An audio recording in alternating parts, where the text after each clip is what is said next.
Hey everybody, welcome to my bedroom. I'm Dr. Thom Green, and today I want to talk about what the best sleeping position is, because I often get that question. So let's try and uncover that. First off, we need to talk about spinal alignment, because people often say, I just must have slept funny. I woke up and I got a crick in my neck, or I can't turn my head now, or every time I go to sleep my back hurts. Ideally, we want to have a neutral spine when we're in bed. So for most people, I recommend side sleeping. Now, how do we do that? First off, you want to make sure you have the right pillow. So this pillow right here, it's not too big and fluffy, it's not too skinny, but it's going to help keep my head and my neck in line with my spine. Because if my pillow's too big, it's going to prop my head up. If it's too small, it's going to kink my neck down. So what I use, and people often ask, what do I use? I use a pillow that you can add a little bit of water to. You can hear it's got a little bladder inside, which I add a little bit of water, and then it's got some cotton on the other side to keep it comfortable. But this pillow doesn't move too far, so it's not going to slide around at night.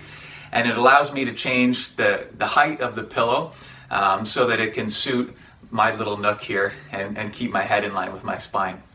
So that's the first thing, proper pillow selection. And when you lie down, you want to make sure that shoulder is nestled nicely just under the pillow. And your arms, what do you do with them? People often stick them underneath the pillow or above their head or behind their back. And that can pinch the nerves and the blood vessels and can cause your arms to fall asleep. So just bringing the arms out front like this or down in front of you is going to allow for things to flow down your arms and keep those nerves and blood vessels open. So you can see here, when you look at my head and my neck, things are nice and straight all the way down through my spine. So that's an ideal pillow height right there. Now when it comes to my hips, you can see my knee here is actually slightly lower than my hip. And this can be uncomfortable. Your knees start to clack together, or it starts to create some torsion in your low back. So just adding a small, skinny little pillow in between those knees can bring that knee up just slightly, which is going to help, again, keep that spine in good alignment from your head down to your pelvis.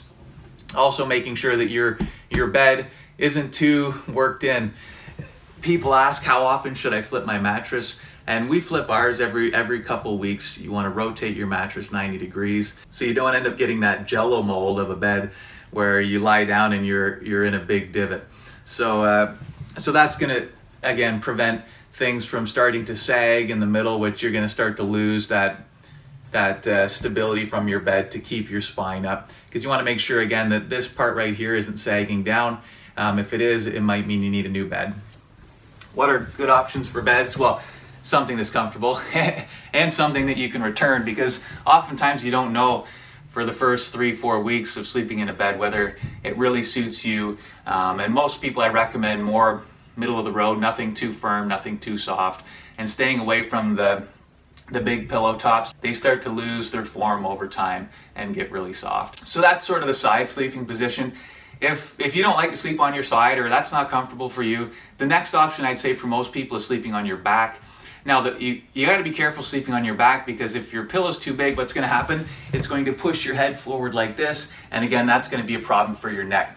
So again, you want a pillow that's not too thick, not too wide, and when you're on your back, one thing you can do, or I see people doing, is putting a small pillow underneath their knees, so it creates a little bit of a bend at the knees and the hip, which can take the tension and stress off your lower back.